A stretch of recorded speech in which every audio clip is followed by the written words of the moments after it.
Tiago de Duartina pergunta se quando vira esporte olímpico deixa de ser arte marcial. Interessante. A pergunta é muito boa, mas não. Na verdade, isso está implícito na arte marcial, na luta, né? Ela é uma arte marcial. Nem porque você vai disputar uma Olimpíada, nem porque você vai disputar qualquer tipo de competição, você perde a conotação de arte marcial. Legal. Certo. E a Mel de Campinas pergunta o que vocês pensam sobre a participação das mulheres nas artes marciais. Bom, no caso do Kung Fu, mais especificamente, eu acho lindo, né? Mulher praticar arte marcial. E eu já vi muitas mulheres praticando jiu-jitsu também e acho bacana também. Eu acho que não tira feminilidade, nada disso. Eu acho que cada um tem o seu perfil na hora de lutar, cada um tem a sua maneira de lutar. E eu acho que a mulher está presente hoje em todos os lugares. Por que não estaria dentro das lutas? Não vejo sentido em elas estarem de fora. E mais bonito ainda quando a gente vê muita mulher dando trabalho para homem. Aí é que a máscara cai. Sabe por quê? Porque a mulher não tem força. Então, ela, muito mais rapidamente do que o homem, ela adquire a técnica. E a técnica, entre aspas, supera a força.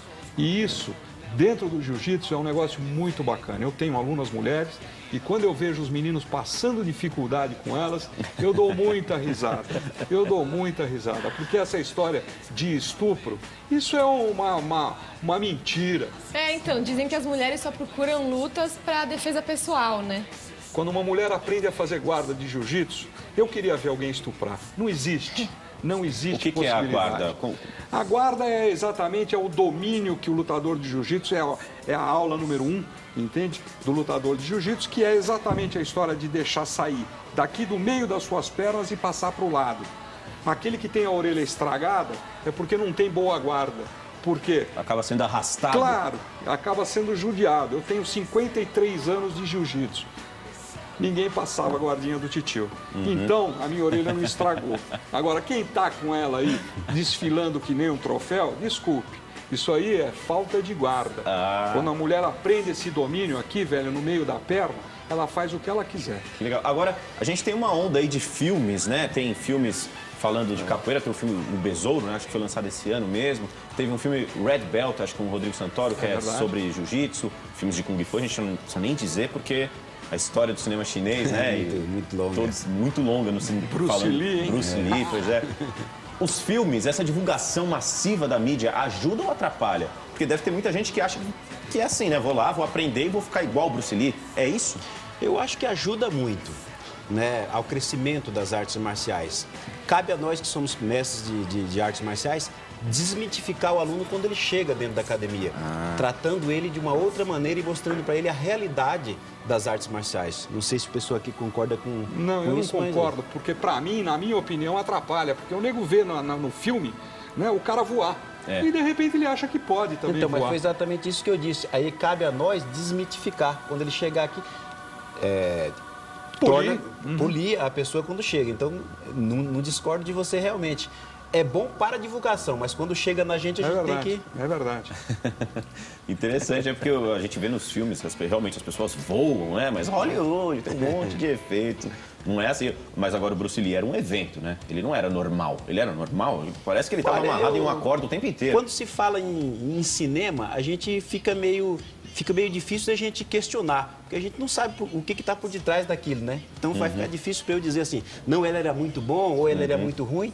Ele foi um grande divulgador, isso com certeza. Até criou uma arte marcial, né? Até criou a sua própria arte marcial. Jet Kune-Do.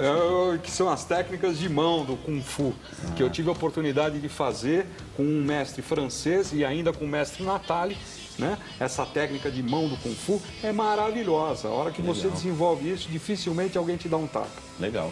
Mais uma pergunta que veio pelo mural do Nelson Ferreira, de São Paulo. Ele fala, eu gostaria de saber se é possível viver exclusivamente das artes marciais. Vejo muitos professores que dão aulas e ainda tem que trabalhar em outro lugar. Como é o caso dos 3 participantes e como fazer para viver só da arte marcial?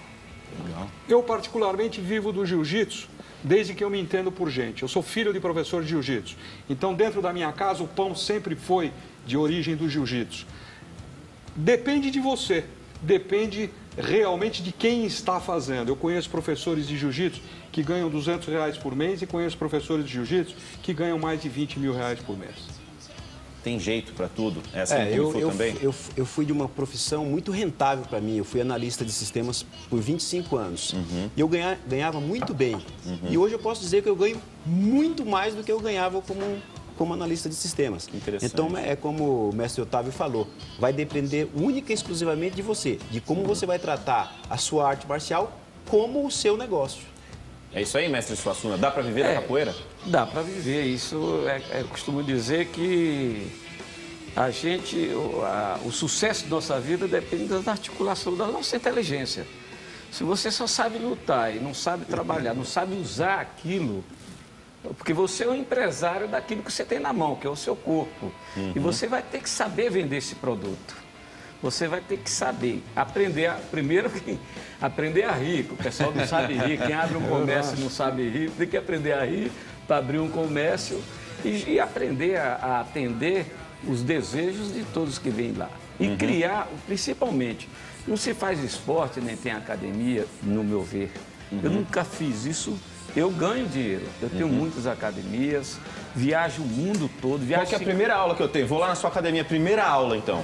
O que vai acontecer comigo lá na academia? Aprender a ginga. Aprender a gingar. Primeira lição, aprender a gingar. Que é o que gosta, todo mundo quer aprender a gingar, já ginga. Como diz um escritor chamado Câmara Cascudo, ele diz que todo brasileiro é um pouco capoeirista. Ele pode fazer a arte que for, mas na hora do pego ele já ginga para lá, já ginga para cá, já dá um pulo para trás, outro para frente. Então você aprende essa ginga, aprende as fugas, esquivas, como é em todas as artes, né? Isso é normal. Legal, para finalizar então, já perguntei para o mestre Suassuna, o que eu aprenderia na primeira aula lá na academia? Na primeira aula a gente costuma ensinar eu costumo chamar de tortura chinesa, né? Que é deixar o aluno um pouquinho na postura do cavalo, que é para ele fortalecer as pernas, vamos dizer assim. Nossa, eu já estou até imaginando. E na primeira aula de jiu-jitsu, apanho muito? É aprender que realmente, lamentavelmente, a gente aprende exatamente o oposto daquilo que a gente precisa saber. Nós temos que ter intimidade com o chão. O chão não é nosso inimigo, pelo contrário, é nosso amigo. Aquele que domina o chão, aquele que sabe cair, aquele que sabe rolar, ele tira proveito do chão. O chão é nosso amigo, sempre. Maravilha, lições de vida aqui, muito bom. Obrigada pela presença de vocês aqui no Login. Daqui a pouco o papo continua no YouLog com os nossos convidados. A gente continua falando sobre artes marciais. É isso aí. E também tem o Omelete falando do filme Sex and the City 2. Não sai daí que o Login volta já.